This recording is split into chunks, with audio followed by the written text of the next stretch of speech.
Desde lejos nos llevó la brisa el llanto de un niño, y, cuando llegamos a la huta, salieron corriendo unas indias jóvenes, sin atender al Pipa, que en idioma terrígeno alcanzó a gritarles que éramos gente amiga. En soleras y horcones había chinchorros numerosísimos, y en el fogón, a medio rescoldo, gorgoteaba la olla de las infusiones. Lentamente, apenas la candela irguió su lumbre, se nos fueron presentando los indios nuevos, acompañados de sus mujeres, que les ponían la mano derecha en el hombro izquierdo para advertirnos que eran casadas. Una que llegó sola nos señalaba el chinchorro de su marido, y se exprimía el lechoso seno, dando a entender que había dado a luz ese día. El Pipa, ante ella, comenzó a instruirnos en las costumbres que rigen la maternidad en dicha tribu. Al presentir el alumbramiento, la parturienta toma el monte y vuelve, ya lavada, a buscar a su hombre para entregarle la criatura. El padre, al punto, se encama a guardar dieta, mientras la mujer le prepara cocimientos contra las náuseas y los cefálicos. Como si entendiera estas explicaciones, hacía la moza signos de aprobación a cuanto el Pipa refería, y el cónyuge follón, de cabeza vendada con hojas, se quejaba desde el chinchorro y pedía cocos de chicha para aliviar sus padecimientos. Las indias que habían huido eran las pollonas, y cada uno de nosotros podía coger la que le placiera, cuando el jefe, un cacique matusalénico, recompensara de esa suerte nuestra adhesión. Mas sería candidez pensar que con requiebros y sonrisitas aceptarían nuestro agasajo. Era preciso atisbarlas como a gacelas y correr en los bosques hasta rendirlas, pues la superioridad del macho debe imponérseles por la fuerza, en cambio de sumisión y de ternura. Yo me sentía incapaz de toda ilusión. Capítulo 49. El jefe de la familia me manifestaba cierta frialdad, que se traducía en un silencio despectivo. Procuraba yo halagarlo en distintas formas, por el deseo de que me instruyera en sus tradiciones, en sus cantos guerreros, en sus leyendas. Inútiles fueron mis cortesías, porque aquellas tribus rudimentarias y nómades no tienen dioses, ni héroes, ni patria, ni pretérito, ni futuro. Aconteció que traje del garcero 2 patos grises, pequeños como palomas, ocultos en una mochila. Hallé uno muerto al día siguiente, y lo desplumé junto al fogón para que mis perros se lo comieran. Mas, al verme, el cacique tomó sus flechas y me amenazó con la macana, dando alaridos y trenos hasta que las mujeres, pavoridas, recogieron las plumas y las soplaron en el aire de la mañana. Rodeáronme mis compañeros y me arrebataron la carabina porque no amenazara al abuelo audaz. Este arrojóse al suelo, cubriéndose la cara con las manos. Se retorcía en epilépticas convulsiones. Empezó a dar sollozos de despedida, pesaba la tierra y la manchaba con espumarajos. Luego quedóse rígido, entre el espanto del desnudo harén, pero el Pipa le echó rescoldo en las orejas para que la muerte no le comunicara su fatal secreto. Entonces me advirtió nuestro intérprete que las almas de aquellos bárbaros residen en distintos animales, y que la del cacique se asemejaba a un pato gris. Probablemente moriría de sugestión por haber contemplado el ave sin vida, y la tribu se vengaría de mi homicidio. Apresuréme a sacar el otro pato y lo dejé revolotear entre la ramada. Al verlo, el indio quedóse en éxtasis ante el milagro, y siguió los zigzags del vuelo sobre la plenitud del inmediato río. El pueril incidente bastó para acreditarme como ser sobrenatural, dueño de almas y destinos. Ningún aborigen se atrevía a mirarme, pero yo estaba presente en sus pensamientos, ejerciendo influencias desconocidas sobre sus esperanzas y sus pesadumbres.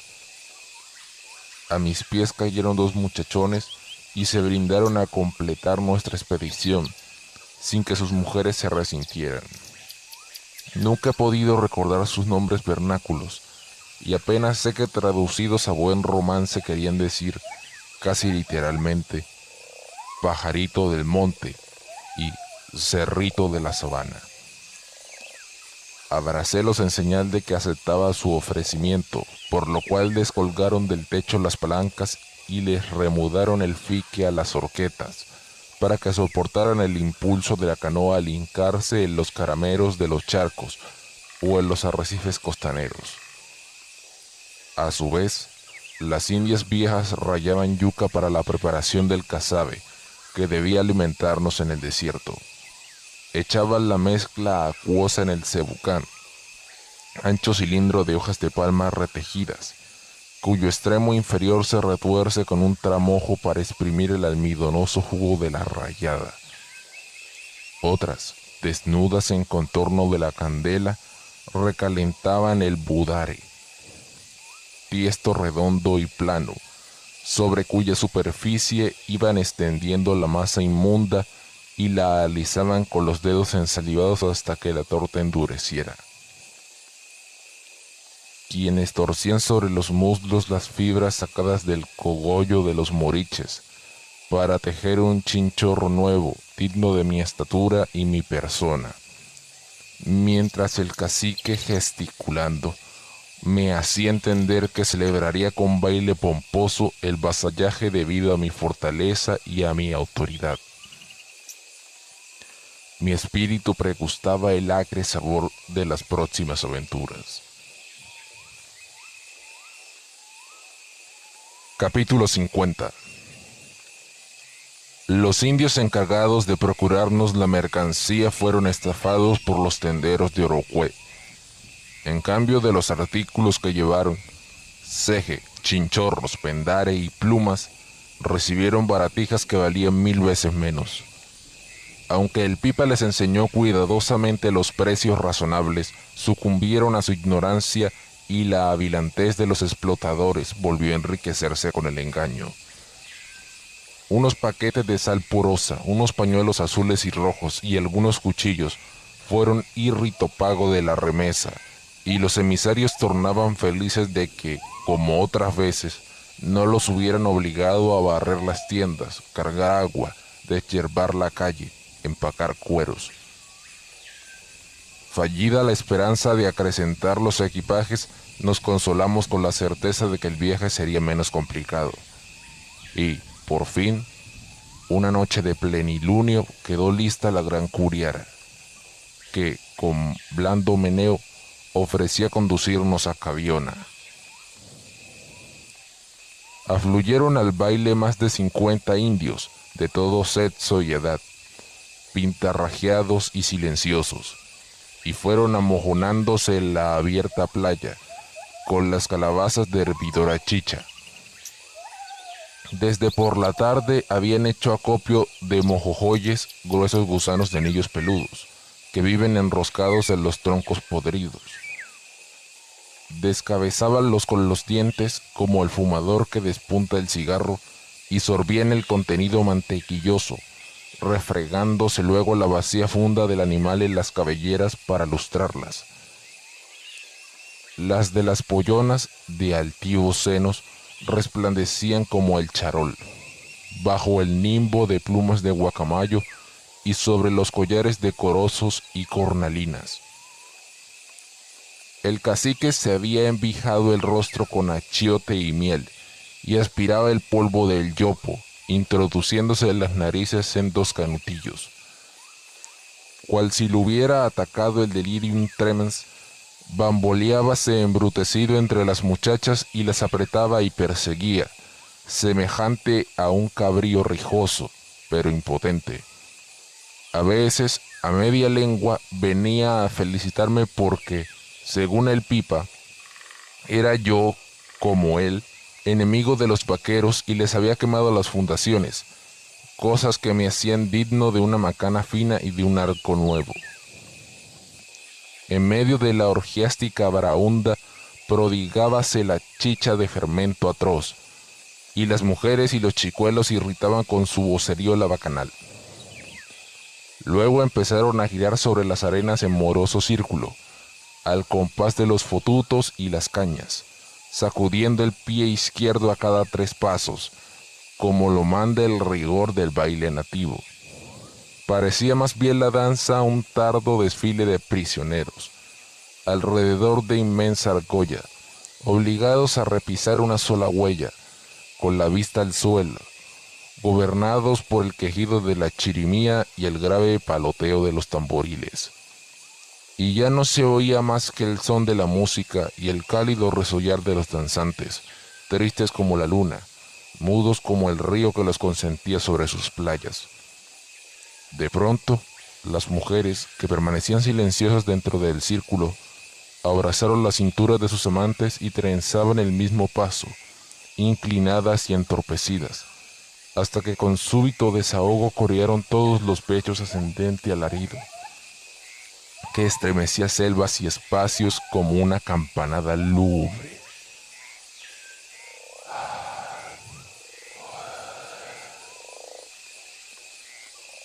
Tendido de codos sobre el arenal, aurirrojizo por las luminarias, miraba yo la singular fiesta, complacido de que mis compañeros giraran ebrios en la danza. Así olvidarían sus pesadumbres y le sonreirían a la vida otra vez siquiera. Mas, a poco, advertí que gritaban como la tribu, y que su lamento acusaba la misma pena recóndita, cual si a todos les devorara el alma un solo dolor. Su queja tenía la desesperación de las razas vencidas, y era semejante a mi sollozo, ese sollozo de mis aflicciones que suele repercutir en mi corazón, aunque lo disimulen los labios.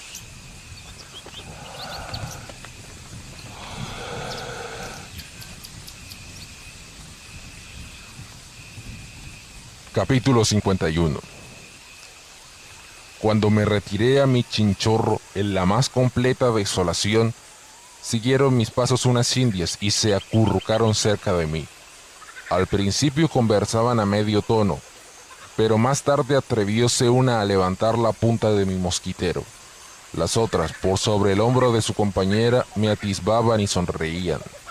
Cerrando los ojos, rechacé la provocación amorosa, con profundo deseo de libertarme de la lascivia y pedirle la castidad, su refugio tranquilo y vigorizante.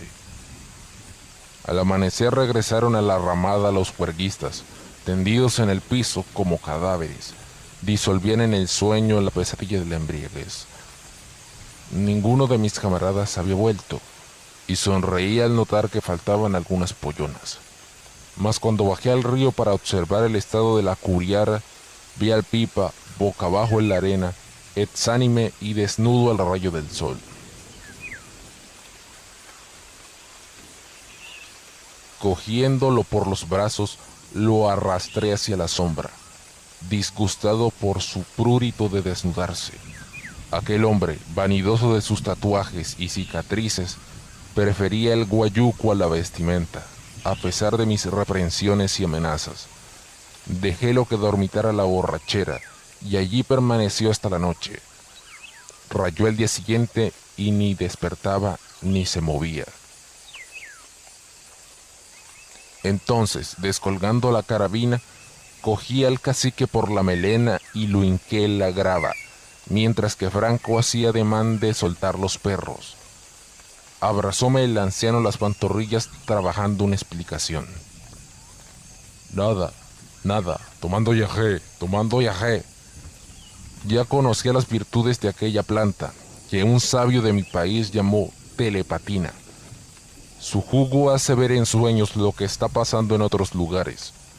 Recordé que el Pipa me habló de ella, agradecido de que sirviera para saber con seguridad a qué sabana van los vaqueros y en cuáles sitios abunda la caza.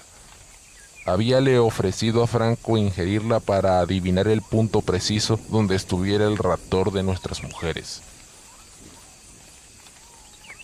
El visionario fue conducido en peso y recostado contra un estantillo. Su cara singular y barbilampiña había tomado un color violáceo.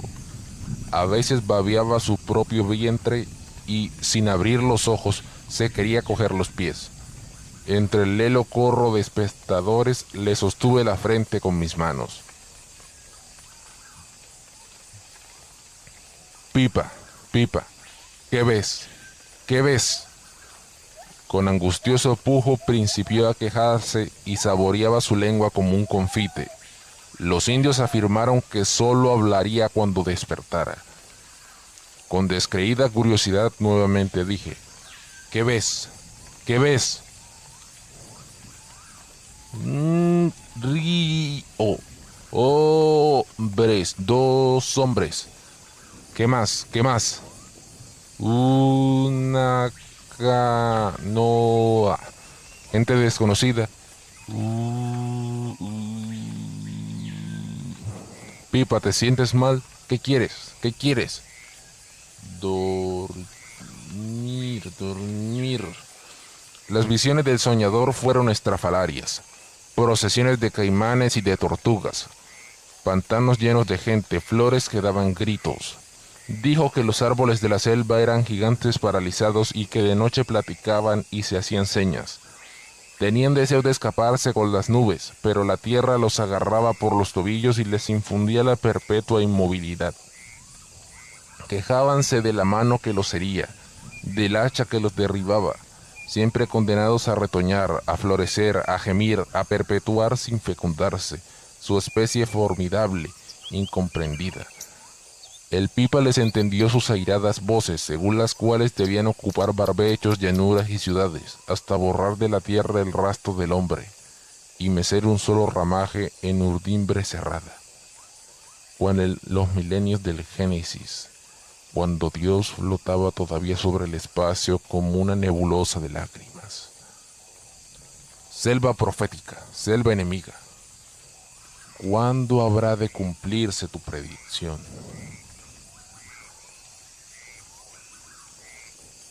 Capítulo 52. Llegamos a las márgenes del río Bichado derrotados por los zancudos.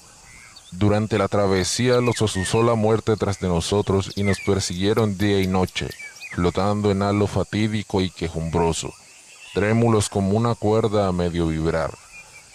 Éranos imposible mezquinar nuestra sangre asténica, porque nos succionaban al través del sombrero y ropa, inoculándonos el virus de la fiebre y la pesadilla.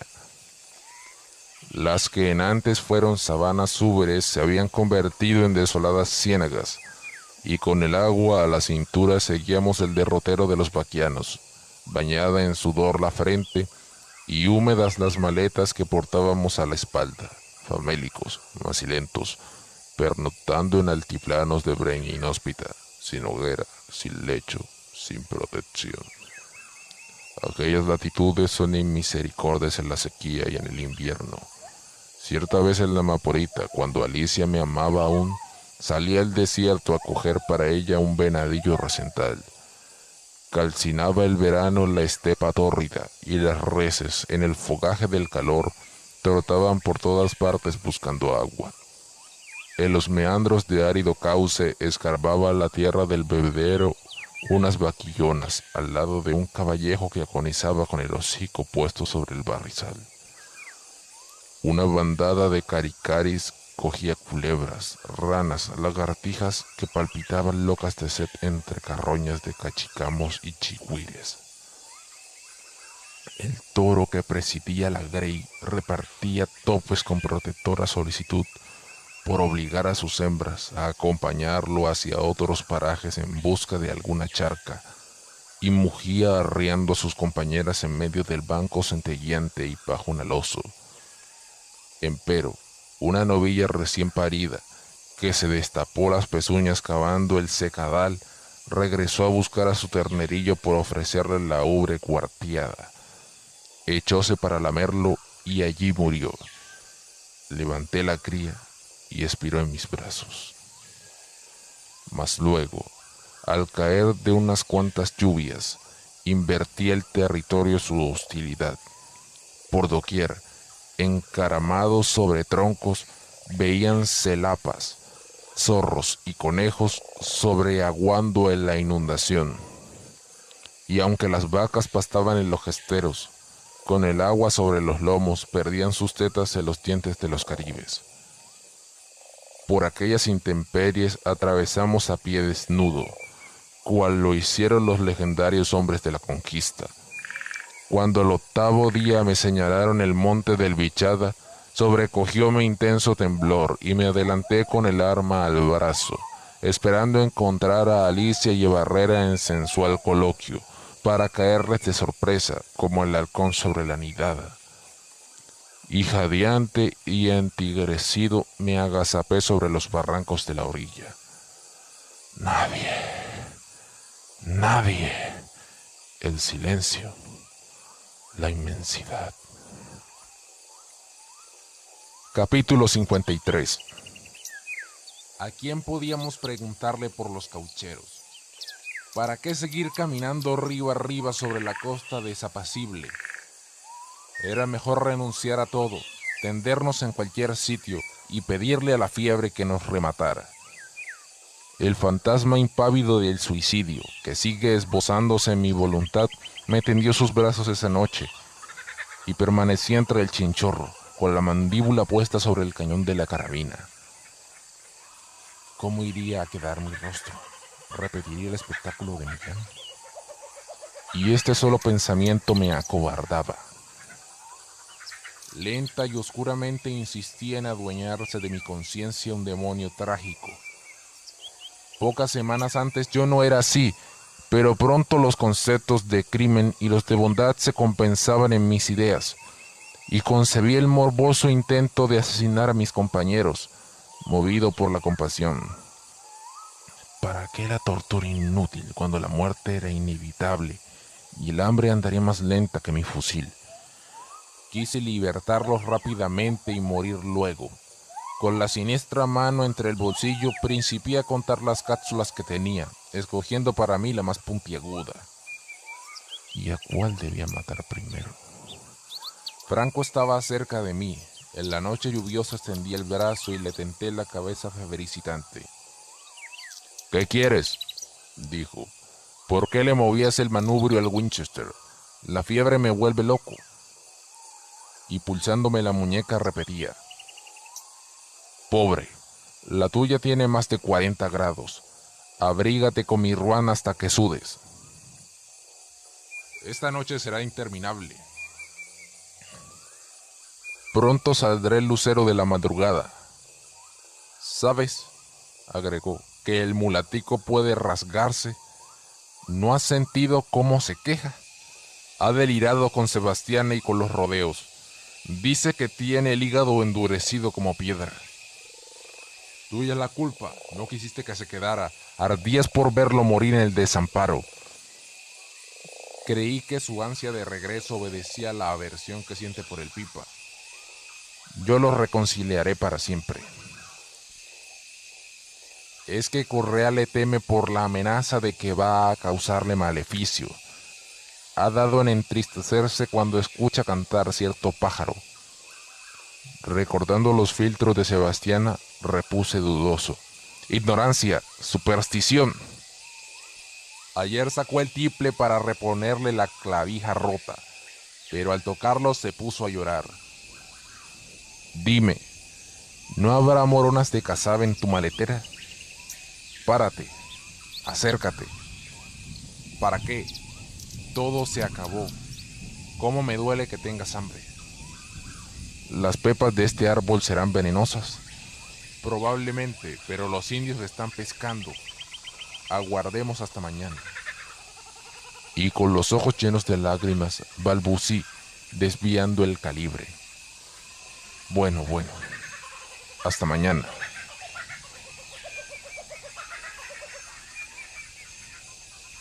Capítulo 54. Los perros comenzaron a manotear en mi mosquitero para que abandonáramos el playón. Evidentemente, seguía creciendo el río. Cuando nos guarecimos en una laja del promontorio, había estrellas sobre los montes. Los perros ladraban desde los barrancos. Pipa, llama a esos cachorros que aúllan como viendo al diablo. Y los silbé lúgubremente. Franco me aclaró que el Pipa andaba con los indígenas. Entonces advertimos un reflejo como de linterna que, muy abajo, parecía surcar el agua. Con intermitencia alumbraba y se perdía, y al amanecer no lo vimos más. Pajarito del monte y cerrito de la sabana llegaron fatigosos con esta noticia. Falca subiendo río, compañeros siguiéndola por la orilla, Falca picureándose. El Pipa nos trajo nuevos informes. Era una canoa ligera, con techo de palma entretejida. Al notar que en la sombra andaban indios, apagó el candil y sesgó rumbo. Debíamos acecharla, hacerle fuego. Como a las 11 del día, remontó a Palanca sigilosamente, escondiéndose en los rebalses, bajo los densos guamos. Se empeñaba en forzar un chorro y, por escaparse al remolino, tocó la costa para que un hombre la remolcara al extremo de la cadena. Enderezamos hacia el boga la puntería, mientras que Franco le salió al encuentro con el machete en alto. Al instante, el que timoneaba la embarcación exclamó de pie: «¡Teniente! ¡Mi teniente! ¡Yo soy Elí Mesa!» Y saltando a la orilla se apretaron enternecidos. Después, al ofrecernos la yucuta hecha de mañoco, el cual parecía salvado grueso, expuso Mesa repitiéndonos la ración. ¿Qué proyectos ocultan ustedes? ¿Qué me preguntan por los caucheros? El tal Barrera se robó esa gente y se la lleva para el Brasil a venderla en el río Guainía. A mí también me enganchó hace ya 2 meses, pero me le fugué a la entrada del Orinoco, después de matarle un capataz. Estos 2 indios que me acompañan son de Maipures. Miré estupefacto a mis camaradas, sintiendo un vértigo más horripilante que el de la fiebre. Callábamos, cogitabundos, estremecidos. Mesa nos observaba con inquietud. Franco rompió el silencio. «Dime, ¿con los caucheros va Griselda?» «Sí, mi teniente». «¿Y una muchacha llamada Alicia?» Le pregunté con voz convulsa. «También, también».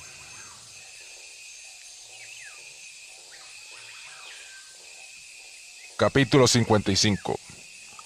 Junto al fogón que fulguía en la arena, nos envolvíamos en el humo para esquivar la plaga. Ya sería la medianoche cuando Elí Mesa resumió su brutal relato, que escuchaba yo sentado en el suelo, hundida la cabeza entre las rodillas. Si ustedes hubieran visto el Caño Muco el día del embarco, habrían pensado que aquella fiesta no tenía fin. Barrera prodigaba abrazos, sonrisas, enhorabuena, satisfecho de la mesnada que iba a seguirlo. Los tiples y las maracas no descansaron, y a falta de cohetes disparábamos los revólveres. Hubo cantos, botellas, almuerzo a rodo. Luego, al sacar nuevas damajuanas de aguardiente, pronunció Barrera un falaz discurso, empalagoso de promesas y cariño, y nos suplicó que llevásemos nuestras armas a un solo bongo, no fuera que tanto júbilo provocara alguna desgracia. Todos le obedecimos sin protesta.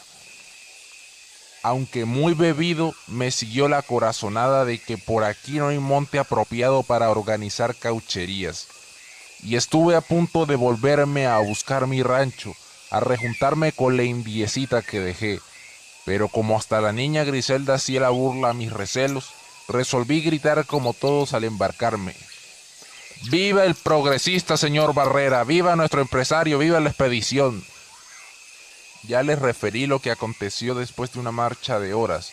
Apenas caímos al Bichada. El Palomo y el Matacano estaban acampados con 15 hombres en un playón, y cuando arribábamos nos intimaron requisa a todos, diciendo que habíamos invadido territorios venezolanos. Barrera, director de la jugada, nos ordenó: «Compatriotas queridos, hijos amados, no os resistáis. Dejad que estos señores esculquen bongo por bongo para que se convenzan de que somos gente de paz». Aquellos hombres entraron pero no salieron. Se quedaron en popa y en proa como centinelas, seguros de que íbamos desarmados, Nos mandaron permanecer en un solo sitio o dispararían contra nosotros. Y descalabraron a los 5 que se movieron. Entonces clamó Barrera que él seguiría adelante hacia San Fernando del Atabapo, a protestar contra el abuso y a reclamar del coronel Funes una crecida indemnización. Iba en el mejor bongo, con las mujeres aludidas y con las armas y las provisiones. Y se fue, sordo a los llantos y a los reproches. Aprovechando la borrachera que nos vencía, nos filiaba el palomo y nos amarraba de 2 en 2. Desde ese día fuimos esclavos y en ninguna parte nos dejaban desembarcar. Tirábannos el mañoco en unas collabras y arrodillados lo comíamos por parejas, como perros en yunta, metiendo la cara en las vasijas porque nuestras manos iban atadas. En el bongo de las mujeres van los chicuelos, a pleno sol, mojándose las cabecitas para no morir carbonizados. Parten el alma con sus vaguidos, tanto como las súplicas de las madres que piden ramas para atararlos. El día que salimos al Orinoco, un niño de pechos lloraba de hambre. El matacano, al verlo lleno de llagas por las picaduras de los zancudos, dijo que se trataba de la viruela y tomándolo de los pies, volteólo en el aire y lo echó a las ondas. Al punto, un caimán lo atravesó en la jeta y poniéndose a flote, buscó la ribera para tragárselo. La enloquecida madre se lanzó al agua y tuvo igual suerte que la criaturilla. Mientras los centinelas aplaudían la diversión, logré zafarme de las ligaduras y rapándole el gras al que estaba cerca, le hundí al matacano la bayoneta entre los riñones. Lo dejé clavado contra la borda y, en presencia de todos, salté al río. Los cocodrilos se entretuvieron con la mujer. Ningún disparo hizo blanco en mí. Dios premió mi venganza y aquí estoy.